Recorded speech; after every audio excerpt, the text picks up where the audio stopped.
एक 4-5 दिवसापूर्वी अपघात घडला आणि त्या अपघातामध्ये एक 7 ते 8 वर्षाचा मुलगा ट्रकच्या मागच्या चाकाखाली येऊन मृत्युमुखी पडलेला आहे. या अपघाताची जबाबदारी कोण घेणार यावरून पुणे शहरामध्ये बरंच वादंग सध्या दिसून येत आहे.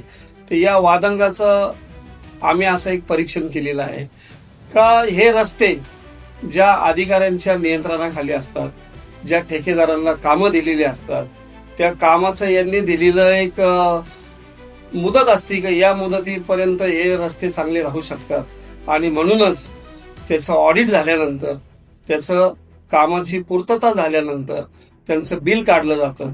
ते बिल काढल्यानंतरही जर कधी त्या मुदतीमध्ये ते रस्ते खराब झाले तर ठेकेदारांनी खऱ्या अर्थाने ते काम करून द्यायचं असतं असं त्यांच्या कॉन्ट्रॅक्टमध्ये लिहिलेलं असतं. परंतु या रस्त्यांकडे दुर्लक्ष करणारे अधिकारी आणि काम मुदतीत झाल्यानंतरही ते खराब होतात याची जबाबदारी टाळणारे जे ठेकेदार आहेत या दोघांवर खरं पाहिलं तर मनुष्यवधाचा गुन्हा हा दाखल केला पाहिजे. जर कधी अशा पद्धतीने कामकाज नवनिर्वाचित आपल्या महापौर मंजुषाताई नागपुरे यांनी जर कधी चालू केलं तरच या अधिकाऱ्यांना आणि या ठेकेदारांना आपल्या जबाबदारीची जाणीव होणार आहे आणि या जाणीवेतून ज्या वेळेला कारवाई होती तर त्या कारवाईचे पडसाद या इतर अधिकाऱ्यांवर ठेकेदारांवर देखील नक्की होत आहेत. त्याच्यामुळं पुणे शहरामध्ये, पुणे शहराच्या आजूबाजूचा जो भाग पुण्यामध्ये आलेला आहे त्या भागामध्ये चांगलं काम उभं राहण्याचा एक संकल्प महापौर मंजुषाताई नागपुरे हे सोडतील अशी आपण सगळ्या अपेक्षा करूया.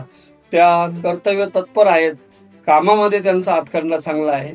फक्त विषय राहिलाय तो निर्णय क्षमता घेण्याची, तो निर्णय त्यांनी घ्यावा आणि अशा पद्धतीने मनुष्यवधाचे गुन्हे जे आहेत ते ठेकेदारांवर आणि त्या अधिकाऱ्यांवर जर कधी दाखल करायला सुरुवात केली कामामध्ये नक्कीच सुधारणा होईल असं नागरिक म्हणतायत.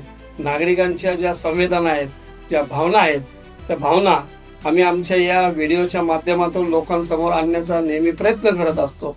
तरी या व्हिडिओबद्दल आपल्याला काय वाटतंय, या समस्येबद्दल आम्ही मांडलेले मत आपल्याला कसं वाटतंय ते कमेंट बॉक्समध्ये लिहायला नक्की विसरू नका.